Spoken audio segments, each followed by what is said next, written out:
सरबराह मुस्लिम league काफ चौधरी शुजात की तमाम जमातों से एक होने की अपील। कहा, मुल्क की मईशत को ठीक करना सबसे जरूरी है। पाकिस्तान को संगीन मुआशी चैलेंजेस का सामना है। तमाम सियासतदानों को हालात को समझना चाहिए, एक पेज पर आना चाहिए। आसिफ जरदारी को भी मुल्क की बहुत फिक्र है। इमरान खान से कहा था, पहला एजेंडा मईशत रखें तो साथ चलूंगा। तमाम जमातें मईशत को ठीक करने के लिए एक हो जाएं। मईशत का मजाक उड़ाने वालों को सोचना चाहिए, जिम्मेदार सियासतदान होंगे मगर नुकसान गरीब आदमी का होगा। हमारे वाजिबात हमारे पैसे दे दे, वो हमारा हक है। हम आपसे भीख नहीं मांग रहे। 189 बिलियन खैबर पुख्तनख्वा के इस वक्त दिसंबर तक इनके ऊपर हमारे बकाया जात है। तो वहाँ पर खाक हम डेवलपमेंट करेंगे। खाक वहाँ पर हम लोग तनख्वाह नहीं दे पा रहे। फिर मीडिया पे बात आ जाती है कि खैबर पुख्तनख्वा की हुकूमत के पास पैसे नहीं है। पीटीआई की सूबाई हुकूमतें विफाक पर चढ़ दौड़ी। पंजाब के पीजीबी और आज़ाद कश्मीर हुकूमतों ने शिकायत के अंबार लगा दिए। वजीर आला के पी महमूद खान का विफाक से फौरी फंड्स देने का मुतालिबा। हक न देने पर कौमी असम्बली के बाहर धरना देने का ऐलान। कहा, यह हमारा हक है, आपसे भीख नहीं मांग रहे। साबिक फाटा का फंड भी अभी तक नहीं मिला। विफाकी हुकूमत हमें दीवार से लगाने की कोशिश कर रही है। वजीर आला जीबी खालिद खुर्शीद बोले, तारीख में ऐसी दुश्मनी इस खित्ते के साथ नहीं हुई। इन्होंने आते ही हमारा तरक्याती बजट काटा। 2 अरब से कैसे सूबा चलाएं, बिजली और गंदम कहां से पूरी करें। वजीर खजाना पंजाब मोहसिन लगारी ने कहा, विफाक पंजाब के 167 अरब नहीं दे रहा। विफाक का ताउन बहुत कम है, ऐसा लगता है हम अलग मुल्क में रहते हैं। वजीर खजाना आज़ाद कश्मीर अब्दुल माजिद खान बोले, विफाक ने हमारा शेयर हर सूरत देना ही देना है। इन्होंने सबसे पहले कश्मीर को निशाना बनाया। कप्तान ने असम्बलियों से निकलने का फॉर्मूला तैयार कर लिया। पंजाब असम्बली पहले तहलील होगी। इमरान खान की ज़ेर सदारत इजलास में बड़े और अहम फैसले। दूसरे मरहले में केपी असम्बली तहलील की जाएगी। पीटीआई के अरकान कौमी असम्बली दोबारा ऐवान में जाकर इस्तीफे देंगे। शाह महमूद कुरैशी को स्पीकर कौमी असम्बली से राब्ते की जिम्मेदारी सौंप दी गई। स्पीकर से अरकान के इस्तीफों की तस्दीक के लिए दोबारा वक्त मांगा जाएगा। वक्त लेने के बाद अरकान दोबारा इस्तीफों की बाज़ाब्ता तस्दीक करेंगे। मुल्क भर में जारी एहतजाजी तहरीक को इंतखाबी मुहिम में बदलने का फैसला। रावलपिंडी से ताल्लुक रखने वाले अरकान ने कहा, कौमी और सूबाई असम्बली की नशिस्तें पीटीआई की अमानत है। इमरान खान ने कहा, पीडीएम की गैर मौसर पॉलिसियों ने मुल्क को नाकाबिल तलाफी नुकसान पहुंचाया। पाकिस्तान बदतरीन मुआशी बहरान से 2-4 है। बहरानों से निकलने का वाहिद रास्ता शफाफ इंतखाबात है।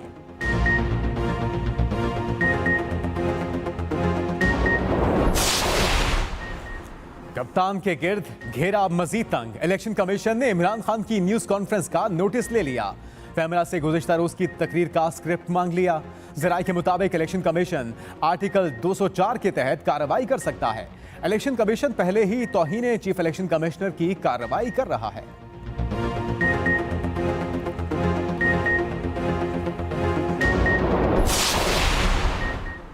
इमरान खान के खिलाफ फौजदारी कार्रवाई की दरख्वास्त काबिल समाअत है या नहीं। डिस्ट्रिक्ट एंड सेशन अदालत ने तोशाखाना रेफरेंस में इलेक्शन कमीशन की दरख्वास्त पर फैसला महफूज कर लिया।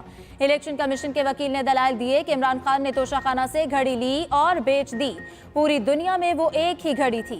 इसकी वैल्यू 8.5 करोड़ लगाई गई। घड़ी 20% रकम देकर खरीदी गई। इमरान खान ने कितने में बेची कुछ मालूम नहीं। ये सिर्फ एक घड़ी का नहीं, 58 अशिया तोशाखाना से ली गई। मालियत 122 मिलियन बनती है।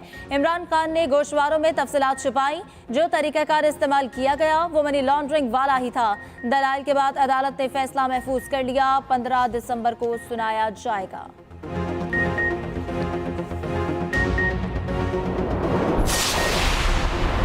पीडीएम ने मईशत का जनाजा निकाल दिया। वजीर आला पंजाब परवेज इलाही के वार।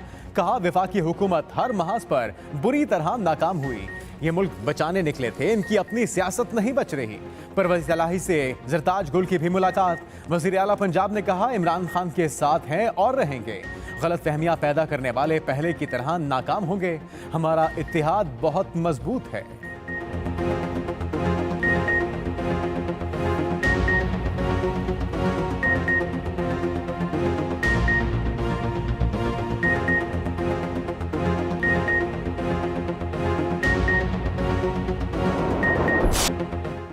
इंग्लैंड 17 साल बाद आया। अगली पिछली सारी कसरें निकाल गया। होम ग्राउंड पर पाकिस्तान का एक और फ्लॉप शो। इंग्लैंड ने मुल्तान टेस्ट भी जीत लिया। सीरीज में 2-0 की फैसला कुन बरतरी हासिल कर ली। पाकिस्तान को 26 रन से हराया। सऊद शकील की 94 रन की इनिंग्स भी रायगा गई। इमाम के 60 रन भी किसी काम न आए। 355 रन के ताकुब में कौमी टीम 328 रन पर हिम्मत हार बैठी। इंग्लैंड ने चौथे दिन चाय का वक्फा भी न आने दिया। Century maker Harry Brook man of the match करार पाए। सीरीज का आखिरी टेस्ट 17 दिसंबर से कराची में शुरू होगा।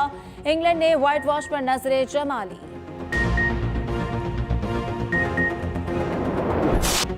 सऊद शकील के आउट पर उठने लगे सवालात। थर्ड अंपायर के फैसले पर शायकीन को एतराज।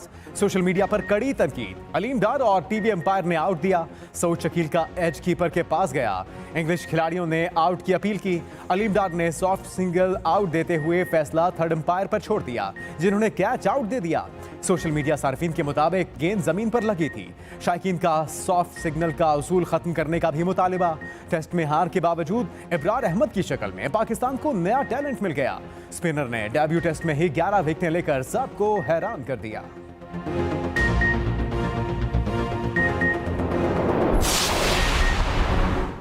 आजम सवाती केस में आईजी सिंध गुलाम नबी मेमन और जस्टिस के आगा आमने सामने। तल्ख जुमलों का तबादला। सिंध हाईकोर्ट के जस्टिस के आगा ने आईजी से पूछा, एक वाक़े की एक से ज्यादा एफआईआर कैसे कट रही है? तफ्तीश बहुत खराब है। आपको अपनी नौकरी में दिलचस्पी नहीं तो इस्तीफा दे दे। आईजी सिंध ने जवाब दिया, क्यों दूं मैं इस्तीफा? मैं पूरे सूबे की पुलिस का सरबराह हूँ, एसएचओ नहीं। हम अदालत की इज्जत करते हैं, अदालत से भी एहतराम की तवक्को रखते हैं। प्रोसिक्यूटर जनरल ने मामला खराब होते देखा तो कहा वो आईजी की तरफ से माफी मांगते हैं। अदालत ने मुदाखलत से रोका। आईजी को तमाम एसएसपीज को बुलाने की हिदायत की। रिमार्क्स दिए कि तमाम मुकदमात की वजाहत पेश नहीं की गई तो आपके खिलाफ कार्रवाई होगी।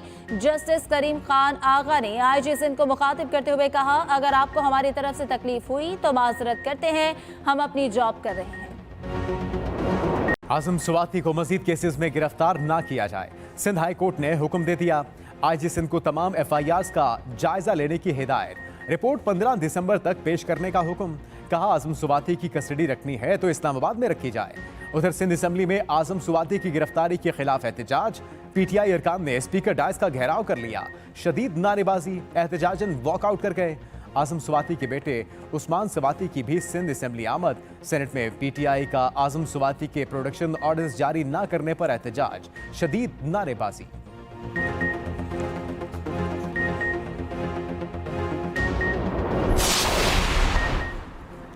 परवीन रहमान कत्ल केस में बरी मुल्जिमान की नजरबंदी गैर कानूनी करार। सिंध हाईकोर्ट ने सूबाई हुकूमत का नोटिफिकेशन कलअदम करार दे दिया। जस्टिस के आगा ने रिमार्क्स दिए कि मिस्टर आईजी, आप पब्लिक सर्वेंट हैं, किसी हुकूमत के मुलाजिम नहीं। हम 15-15 कत्ल के मुल्जिमान को अदम शवाहिद पर रिहा कर देते हैं। बहुत हो गया, हम पुलिस अफसरान के खिलाफ कार्रवाई का हुक्म देंगे। जब हाईकोर्ट ने बरी करने का हुक्म दिया तो नजरबंदी का क्या जवाब? आपको फैसले पर एतराज है तो सुप्रीम कोर्ट में अपील दायर करें। इस तरह का रवैया हरगिज काबिल कबूल नहीं है। आपको किसने इत्तला दी? बरी मुल्जिमान से खतरा है। आईजी सिंध ने बताया कि मुल्जिमान के हवाले से इंटेलिजेंस इत्तला थी। अदालत ने रिमार्क्स दिए कि आपको किसी एसएचओ ने बताया। आईजी साहब, अभी आपको यहाँ से जेल क्यों ना भेज दें? बस बहुत हो गया, आप लोगों ने अदालती फैसलों की हुक्म अदोली की इंतहा कर दी है। पाकिस्तान के बासलाहियत और तालीम याफ्ता नौजवान रोजगार के लिए बैरून मुल्क जाने पर मजबूर। रवा साल 7,65,000 नौजवानों को रोजगार के लिए पाकिस्तान छोड़ना पड़ा। बड़ी तादाद में डॉक्टर्स, इंजीनियर्स और आईटी माहिरीन शामिल। अकाउंटेंट्स, एसोसिएट इंजीनियर्स, असातिज़ा, नर्सेज और ज़रूरी माहिरीन की बड़ी तादाद भी मुल्क छोड़ गई। दस्तावेजात के मुताबिक रोजगार के लिए बैरून मुल्क जाने वालों की तादाद में 3 गुना इजाफा हुआ।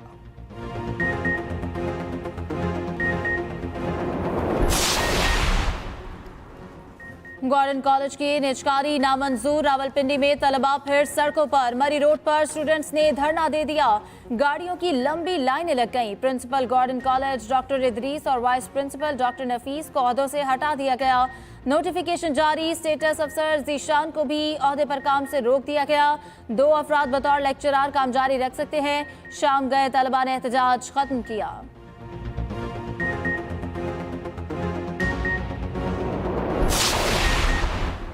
मेरी घड़ी मेरी मर्जी। वजीर इत्तलात सिंध शर्जील इनाम मेमन के इमरान खान पर तनकीद के निश्तर। तंज किया, मेरी गोगी मेरी मर्जी। मेरी फॉरेन फंडिंग मेरी मर्जी, मेरी मनी लॉन्ड्रिंग मेरी मर्जी, मेरे चंदे के पैसे मेरी मर्जी, मेरी बीआरटी मेरा मालम जब्बा, मेरा हेलीकॉप्टर मेरी मर्जी। इमरान खान ने मर्जी मर्जी की रट लगा रखी है। क्या ये मुल्क को अपनी जागीर समझते हैं?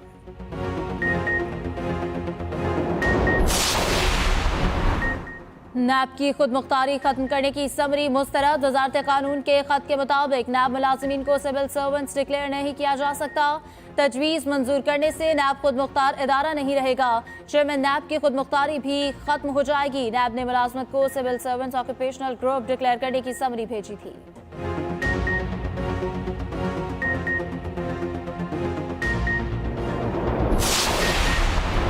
एमकेएम के शिकवे और शिकायत। वसीम अख्तर कहते हैं तमाम जमातों से इत्तेहाद के बावजूद मुत्तहदा से ज्यादतियां जारी है।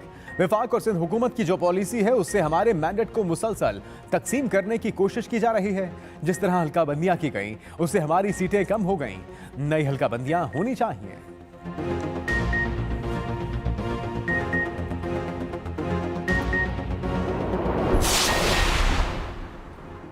पंजाब में निजी गंदम की नई कीमतों ने सारे रिकॉर्ड तोड़ दिए। कीमतों में 200 से 300 रुपए फी मन इजाफा। नई कीमत 3,900 रुपए हो गई।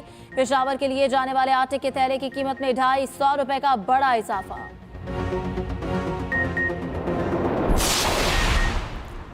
पंजाब में सियासतदानों और सरकारी अफसरों के लिए नई गाड़ियां लेने पर पाबंदी। सरकारी खर्च पर बैरूनी मुल्क इलाज भी बंद। पंजाब हुकूमत ने किफायत जारी पॉलिसी जारी कर दी। सरकारी अफसरान और एहलकारों के गैर मुल्की दौरे भी नहीं हो सकेंगे। पब्लिक फंड से सरकारी तकरीबात के इनेकाद पर भी पाबंदी आए।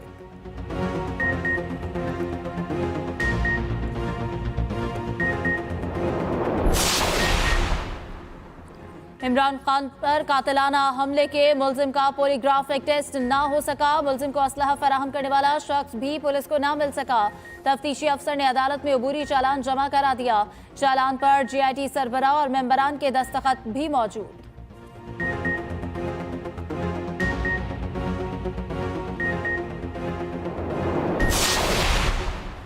इंतखाबात में पोलिंग एजेंट्स का हल्के का वोटर होना लाजमी करार। इलेक्शन रूल्स में बड़ी तब्दीली।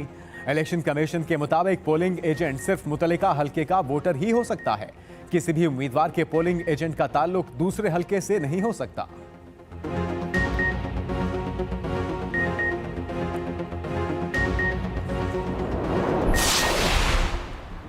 सदर मुमलिकत और वज़ीर आज़म की चमन में बिला इश्तियाल फायरिंग की शदीद मजम्मत। आरिफ अलवी का मुस्तकबिल में ऐसे वाक़यात की रोकथाम पर जोर। कहा उम्मीद है अफगान हुकूमत मुलव्विस अफराद के खिलाफ सख्त कार्रवाई करेगी। वज़ीर आज़म शहबाज शरीफ ने कहा कि अफगान हुकूमत यकीनी बनाए ऐसे वाक़यात दोबारा ना हो। चमन वाक़े में तमाम शहदा की नमाज जनाजा अदा। आबा इलाकों में तदफीन। फायरिंग के बाद बंद पाक अफगान चमन बॉर्डर खोल दिया गया। नुकसान हुआ है, हमारे सिविलियंस का नुकसान हुआ है, शहादतें हुई हैं और उन्होंने सिविलियंस पे फायर किया। खात्मा बिल खैर इस तरह हुआ कि उन्होंने कहा कि जी हमारा कसूर है, हम माजरत करते हैं और आइंदा ये वाक़या जो है नहीं होंगे। जो अंदरूनी हालात हैं अफगानिस्तान के, उनकी रिफ्लेक्शन जो है हमारे और उनके तल्लुकात में जो है नजर आ रही है। अफगान हुकाम ने गलती तस्लीम की, यकीन दहानी कराई कि आइंदा ऐसा नहीं होगा। वज़ीर इत्तेफाक ख्वाजा आसिफ का कौमी असम्बली में खिताब। कहा अफगानिस्तान की जानिब से शहरी आबादी को निशाना बनाया गया। जवाब में पाकिस्तान उनके फौजियों और चेक पोस्ट को निशाना बना रहा है।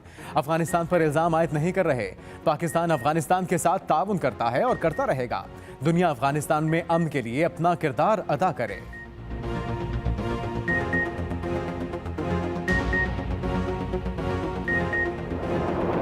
रहनुमा PTI मुराद सईद की जान को खतरा। सदर मुमलिकत को तफसीलात पर मबनी खत लिख दिया। मशकूक अफराद की जानिब से ताक़ुब और धमकियों का बताया गया। सदर से मामले पर जरूरी एक्शन लेने की इस्तदा। मुराद सईद ने लिखा 12 जुलाई को अरशद शरीफ ने भी आपको खत लिखा था, किसी ने नोटिस ना लिया। अगस्त से अब तक कई बार जान से मारने की धमकियां मिल चुकी हैं।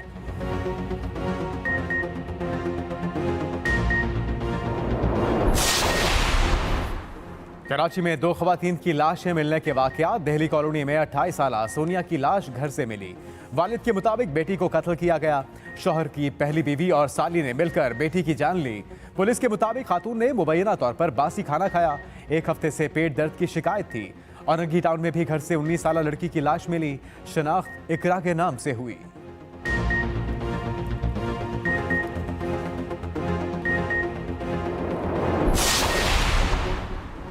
बदीन में खौफनाक ट्रैफिक हादसा। तिल्हार में तेज रफ्तार कार ने 2 मोटरसाइकिलों को कुचल दिया। 2 खवातीन समेत 5 अफराद जाँ बहक, 1 जख्मी हुआ।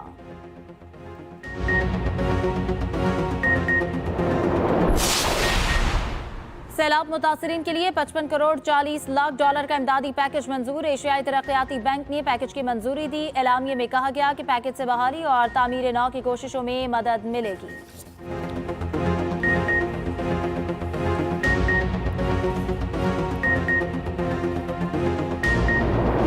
सर्दी रंग जमाने लगी। बारिशों और बर्फबारी का सिलसिला शुरू। कोयटा समेत बलूचिस्तान के दीगर शहरों में बारिश, ठंडी हवाओं का राज। पहाड़ों पर बर्फबारी, गलियात में बर्फ पड़ने के बाद नज़ारे इंतहाई हसीन। महकमे मौसमियात की मुल्क के मुख्तलिफ शहरों में बारिशों की पेशगोई।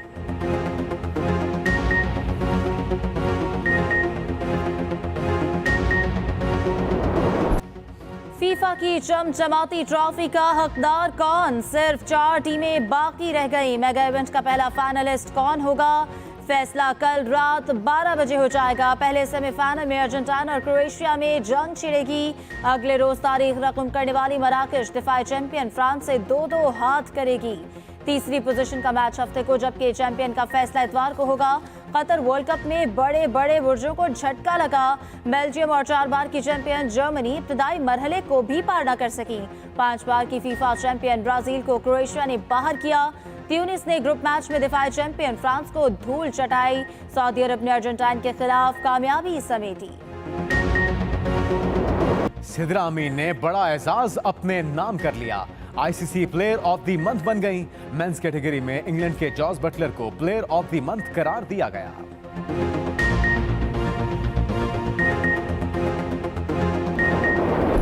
आलमी कुतुब मेला इख्तिताम पजीर। आखिरी रोज भी कराची के एक्सपो सेंटर में रश लगा रहा।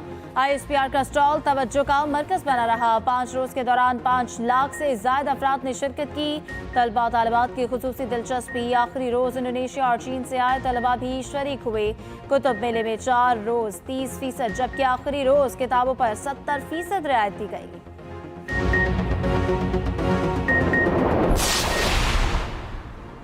बरतानिया शदीद बर्फबारी की लपेट में। जमीनी और फजाई सफर शदीद मुतासर। निजाम जिंदगी मफलूज होकर रह गया। ग्लॉस्टरशायर में कई गाड़ियां टकरा गई। कैंट और वेस्ट मिडलैंड्स में ट्रेन सर्विस मुअत्तल। 3 अमवात भी हुई।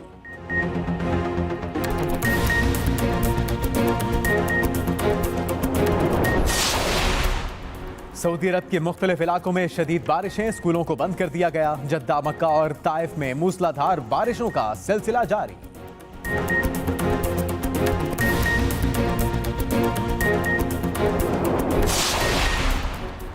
उम्रा ज़ायरीन के साथ आने वाले बच्चों की उम्र की हद 5 साल मुतय्यन। सऊदी वजारत हज का कहना है कि 90 दिन के लिए जारी उम्रा वीजे की मुद्दत में तौसील नहीं की जा सकती।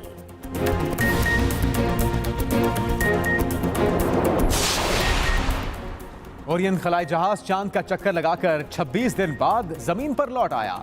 बहरुल काहिल में उतारा गया। आर्टेमिस 1 के ओरियन कैप्सूल में कोई इंसान मौजूद नहीं था। और बरतानवी शाही जोड़े की जिंदगी से मजीद पर्दा उठेगा। हैरी और मेगन की जाती जिंदगी पर मबनी सीरीज का नया ट्रेलर जारी।